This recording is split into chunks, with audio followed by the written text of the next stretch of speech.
ช่องท่าน เพิ่นบ่ได้เคยแบกเด้เคยแต่อุ้มเขาบ่เคยแบก ลองแบกเบิ่งดูเลยเบิ่งได้ที่แบก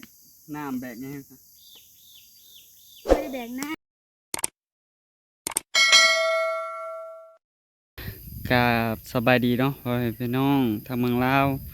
พังไทยทางต่างประเทศเนาะมื้อนี้ก็มาพบมาพ่อกับน้องทงเนาะ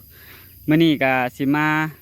เอาพื้นอีกเนาะพ่อแม่พี่น้องเอาออกมาแล้วรถหนึ่งเนาะยังเหลืออีกรถหนึ่งพ่อแม่พี่น้องเอ้ยตอนนี้ก็ไปเอาพื้นกับน้องแหล่น้องลิ้นเพิ่นคือเก่าเนาะพ่อแม่พี่น้องเนาะโดยไปกันเลยเนาะพ่อแม่พี่น้องเนาะไปหับชมกันเลยว่าไม่น้อยไม่ใหญ่สำได้เนาะก็ EP แรกก็ไม่ก็ใหญ่เติบเนาะพ่อแม่พี่น้องเนาะก็เงาไม่เค้งนั่นแหละอ่ะโอเคเนาะผู้ บ่ไหวแล้วนะ น้องแหล่เป็นผู้ขึ้นเนาะน้องแหล่เป็นผู้ขึ้นน้องลิ้นเป็นผู้ยู่อันนี้ เป็นไงรถหนาแล้วเฮาสิให้เจ้าแม่เฮาร ถเดียวนี่แหละบ่มีรถหน้าดอกน้องลิ้นเลยรถนี่ก็เบิดเลย อ้าวแบบโอ้ลงก็บ่ฮอดตาพื้นเถื่อน ไปอยู่ไปบาทนี่เนาะอ่าต่อเขาหอดในหรือบ่มีหอดลมโอ้มันคาพวกนี้เนาะพ่อพี่น้องนี่จะเป็นผุมเลยนี่เป็นหอยตีนรถหอยตีนเลาะเลยอ่าต่อ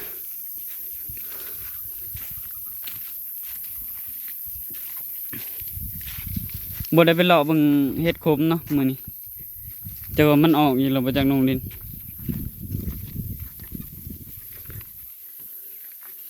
มื้ออื่นนี่ไปบ่น้องลิน ไป ไปหาเฮ็ดขมบ่น้องแหล่น้องลินน้องเนี่ยน้องแหล่กับน้องลินก็ไปนำกัน เดี๋ยวมีทีมงานเขา น้องแหล่เพิ่นบ่ตอบเลยจักสิไปหรือบ่ไปไปอยู่บ่หาเฮ็ดมื้ออื่นอ้าวก็ไปตอนเช้าตอนแรงก็เฮาก็ไปหาหลอดตัดพื้นบัดนี้ หมดสมบ่ หมดส้ม ไป เจ็ดตีนเลยหอดไม่ดี เมื่อยบ่น้องแหล่ มันหอด บ่เมื่อยแต่ฮ้อนติทั้งเมื่อยทั้งฮ้อนนี่แหละผสมกัน มีเลี้ยงปะ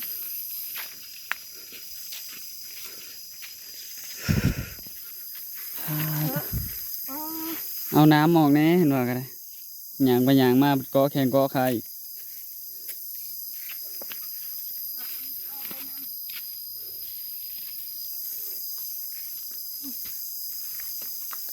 ใช่อะไรด้วย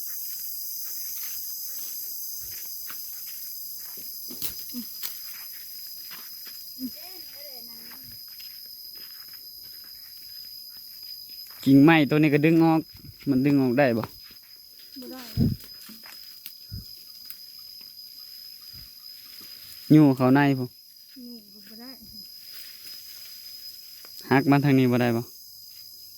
จับกล้องให้อ้ายดู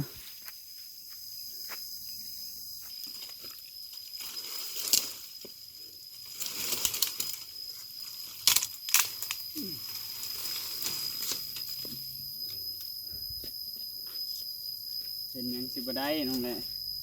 ข่อยบ่มีแฮง เบิด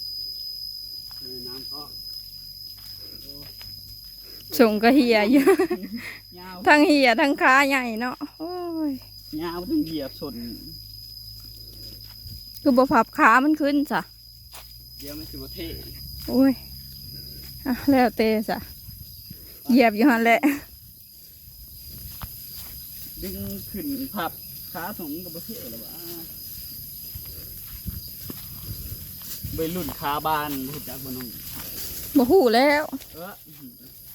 ไปรุ่นไม่ ไปแทงตาเลย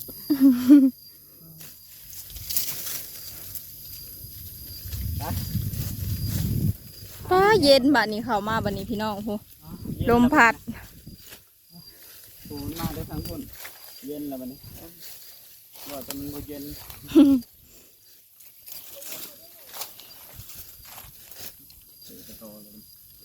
อยู่ในป่าบ่มียุงเนี่ยมันคือสิแปลกเนาะมีเบิดเลยใส่กันเลย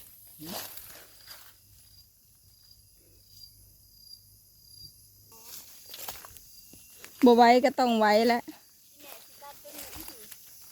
โอเคเนาะเดี๋ยวให้น้องลินเพิ่นปั้มตัวนี้เนาะเพิ่นสิไหวบ่ ใช่ก็จะบอกว่าบ่มียุงนี่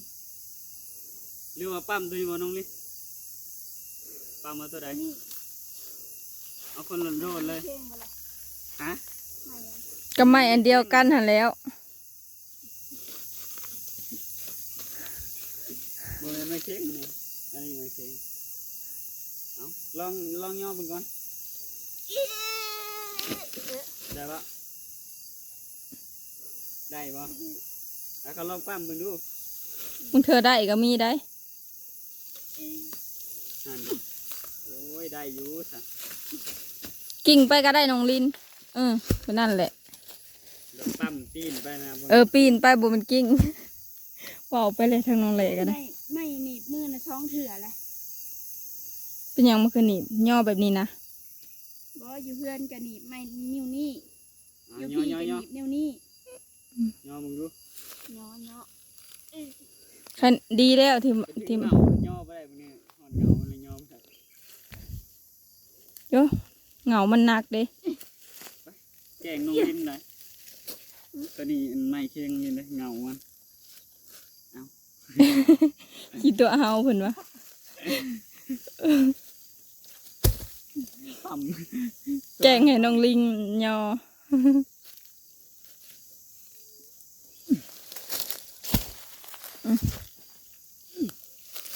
ตัวนี้นะตัว จะเอาตัวได้สิ ตัวนี้ก็ได้ ฮะ ตัวนี้ก็ได้ เอามาสิ อ๋อสู้ๆรอบสุดท้าย ยืด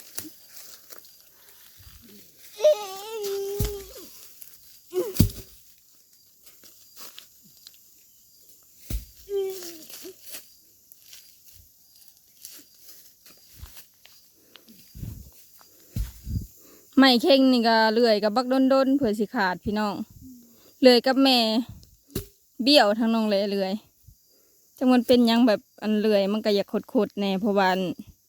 เคยไปตัดไม้แล้วก็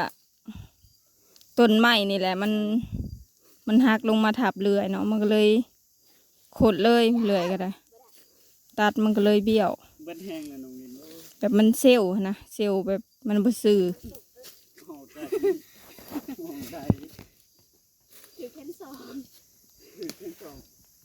นอกได้ถึงเป็นสอง เตะต่อมาอีกเด้อโอ้ กินกันนักอยู่ได้นี่นะโอ้ยฟ้องเล่นๆ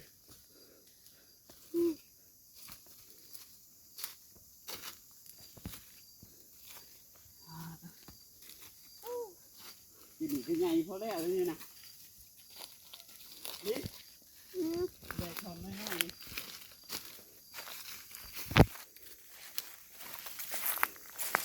จะให้น้องลินเพิ่นแบกไปเนาะลองเลือกก็ดูสิเอาลำใด นี่ก็ได้ เอาตัวนี้มาเอาตัวนี้กับตัวนี้ไปแบกไปชิโยไปใช่ไหม ย่อ แบกได้อยู่บ่ ลองมึงดูลองแบกบ้างบางไหนเคย เคยบ้างไหม บ่เคยไปช้องเลยท่าน เพิ่นบ่ได้เคยแบกเด้ เคยแต่อุ้มเขาบ่เคยแบก ลองแบกมึงดูเลยเบิ่งได้ทีแบกน้ำแบกยังไงครับ ไม่ได้แบกน้ำหิวอ้าวไม่ได้แบกน้ำ เอาโจมไปครับเดี๋ยวไป ยุงกัดเบิดหลายแขนนะเขามาก็บ่ใส่เสื้อแขนยาวกึ่งไปซาลินเลยคือว่าแบกไปผัดคือยากแท้ เพิ่นบ่อยากแบกน้องเพิ่นยันเตี้ย ไล่ แบ มาก ไม่แบกไม่หลายเลยเตี้ยเลย จำพ่อทำนองแหล่จังเตี้ยเขามาห่มคนแดด ได้ยินผู้ใหญ่เพิ่นเว้าดอกอันนี้ก็บ่ฮู้คือกัน แต่ว่ากะเตี้ยอีหลีเด้อเนี่ย น้องดินมาสูงขึ้น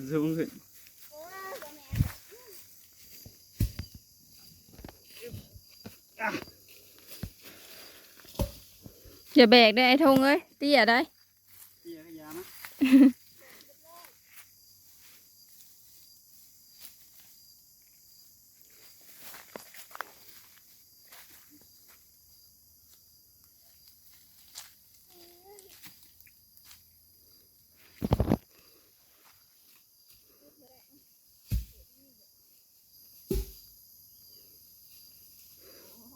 โอ้ยเมาเลยเมาแดดตอนนี้ก็น้องแหล่เพิ่นแบกเนาะ เอาไปโอ้ยแบกจึงมาอยู่บนเจ็บบ่าเนี่ยป่ะโอ้น้องแหล่เพิ่นแบกซอยลำหนึ่งให้เพิ่นจับกล้องให้พ่อแม่พี่น้องยังเหลือแต่ลำน้อยๆบัดนี้น้องลิ้นมาเอาต่อเอามาทิ่มไว้นี่ก่อนแล้วก็เอาขึ้นรถเนาะเอาขึ้นล้อไม้มันใหญ่บ่ไหวต่อโอ้ โยขี่มาจะขี่ทางนี้ เอาไปหาม แบกทั้งนี้ปัจจุบันทิมมาค่ะ มันกระถับคอตัวเอง ไปแบกยิงเรือหน่อยเดียว ว้าวตลก ทางหนึ่งทงกันนั่งพักก่อนไปเนาะเปลี่ยนลงแหล่เพิ่นก่อนปลาหอบเลยโอ้แดดแห้งขนาด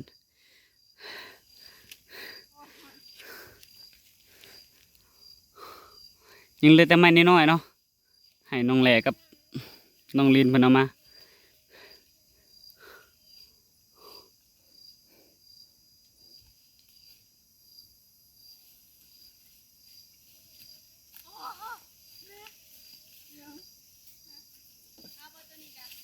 เอามาเลย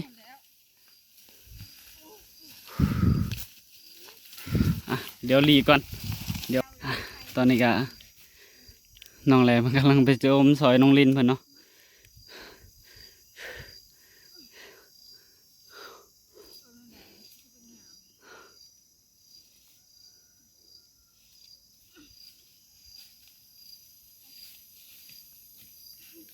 เอาอึบโหสิไปแบบใดอะนะสิไปแบบใดนั่นนะสิพากันไปแบบใดแล้วนะหันหน้าใส่กันสิพากันไปแบบใดวะ ระวังมันถอยมาแบบตำต่อเด้อ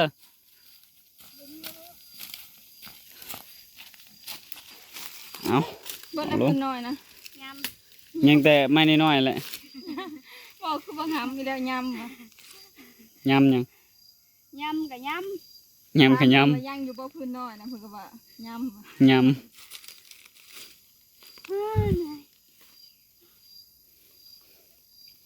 เมื่อยบ่น้องลิน เหลือเต็มหนาเลย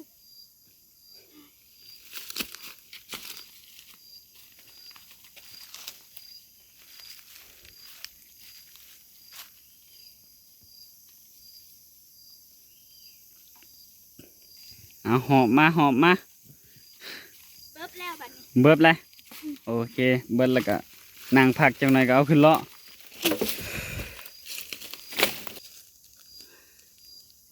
โอเคเนาะตอนนี้ก็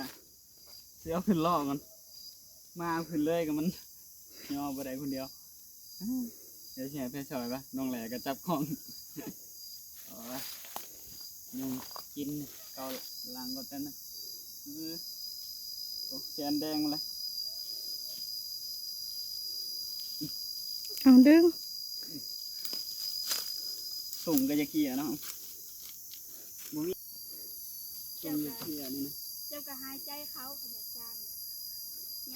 ำอยากจามเด้อหายใจเขา หายใจเข้า น้ำกระจาม มันกระจ้าง อืม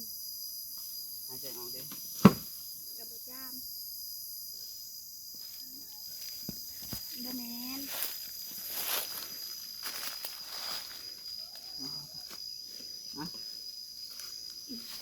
เฮ้ยหนักขนาดเด็ก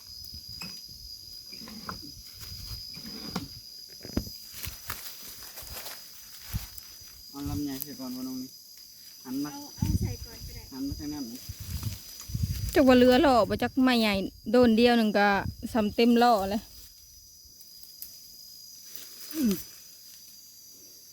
บ่ให้มันง่าออกคือตอนนั้นเด้อตัวนี้นะมันสิหัก โอ้โหเลยน้องนี่ เอา เอา เอายกขึ้นบัดนี้น้องลิน ปลาทุก จนยกบ่ ลองฮักได้เอาดีๆทำบ่ได้อยู่พื้นอยู่แล้ว รอหักเพราะว่าเคิกไปแล้วเนาะนี่เอาโดนนี้ขึ้นในทงตัวขดนี่ นี่เอาเขาทำนี้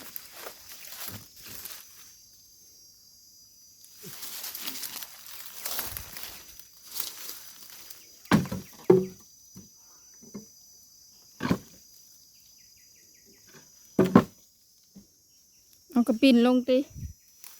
กินลงกินแล้ว แบบนั้นแหละ เอาไปนี่บ่ เดี๋ยวมันจะแห้งล้างอีกนิด แทงล้างง่ายแล้วนะ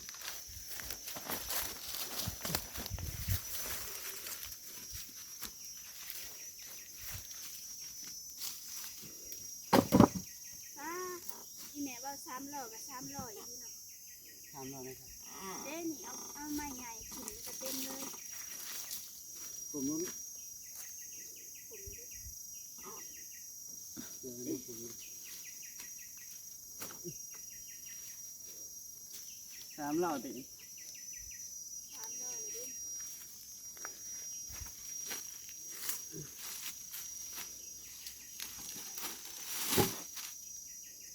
ผมนู้น โอ้โห โอ้ย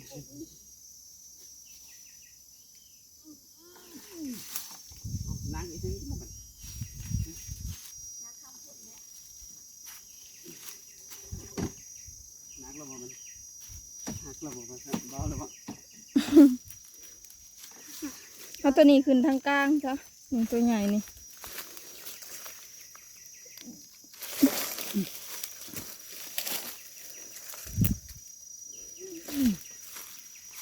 เสือใส่เหมือนกันเลย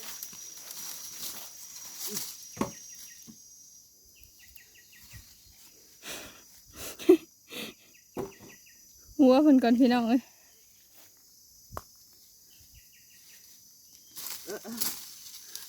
เวทแห้งเลยอย่างความต้อกับบวิดเลย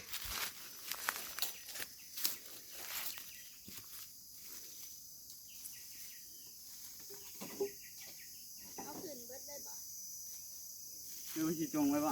มันกระเทินหน่อยเดียวหนึ่ง เอาเบิดเลย ให้น้องลิ้นลากมันเลยสิอยู่ข้างล่างลากแล้วเบิ่งข้างนี่เด้เบิ่งก้ามันล่อมันสิไปได้บ่ก้าแล้วก็เนี่ยมันปีนล่อน้ำบูจักอีก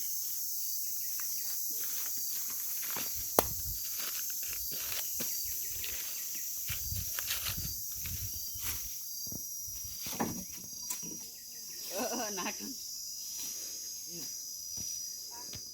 1 2 3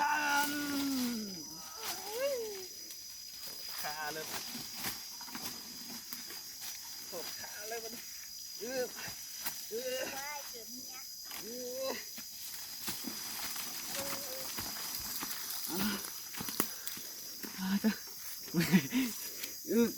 เป็ดที่หลดจนแรก ฮะ ที่หลดจนแรก ตีนล้อ กินรอด โอ้ยมันแปรสิโอ้ยหนักข้างนะอึบอึบอึบอึบอึบยังเหลือรอเดียวนี่ก็เบิ้ลแหละ รอดนี่วะ รอนี่แหละรอตัวเอาออกนี่ก็เบิ้ลเลยเนี่ยเหนื่อย ไอ้นายหนูรอไปส่งเพื่อนแหละจ้ะเรียบร้อยเบิดมาอื่นแล้วก็ตัดอีก มืออื่นก็แค่อีกตัวน้องนี่ ไอ้สิตัดมันมาจะทำ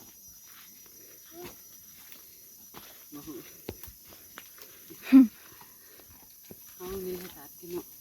ต้องถอยหลังไปตำต่อเด้อแหละ เหนื่อยเลยจุดก้มหนาไปนี่ ง่ายถ่วนเลยได้ ยุบผักเอาน้องเลยบัวไว้นะโอเคเนาะน้องแหล่เพิ่นสิเปลี่ยนตำแหน่งว่าคือเขาไปอยู่นั่น เมื่อยเนาะป้าตัวนักเลยรอบนี้มีแต่เหงามันล้วนๆเนาะโอเคเนาะทางนึงคงก็สิได้จบแล้วเนาะพ่อพี่น้องเนาะประมาณนี้เนาะพ่อพี่น้องเนาะได้พื้น2 รอบพ่อพี่น้องเอ้ยบ่ได้ฮอด3ซั่นเนาะได้แต่2 รอบโอเคทางนึงคงก็ว่าผิดพลาดประการใดก็ต้องขอโทษขออภัยเนาะทางทงก็สิได้จบแล้วเนาะพี่น้องเนาะโดยก็ขอบคุณเนาะทางมีFCเบิดทุกคนเนาะที่เบิ่งคลิปกันทงตั้งแต่ต้นจนจบที่บ่ความโฆษณาเนาะทางทงก็สิขอลาไปแล้วเนาะพี่น้องเนาะสบายดีเด้อน้องแหล่น้องลิ้นเนาะโดยโอเคเนาะทางทงก็ต้องขอบคุณทางมี FCเบิดทุกคนเนาะโดยให้เพิ่นอยู่ดีมีแฮงคนเจ็บจะได้ความขายจะมีเนาะที่เพิ่นเคยแบบซอยเรือมาหรือว่าเพิ่นเบิ่งคลิปอิหยังก็ขอให้เพิ่นอยู่ดีมีแฮงเบิดสุขคนเนาะทุกทานเนาะพ่อแม่พี่น้องโดยทั้งทุกท่านก็สิขอกล่าวคำว่าสบายดี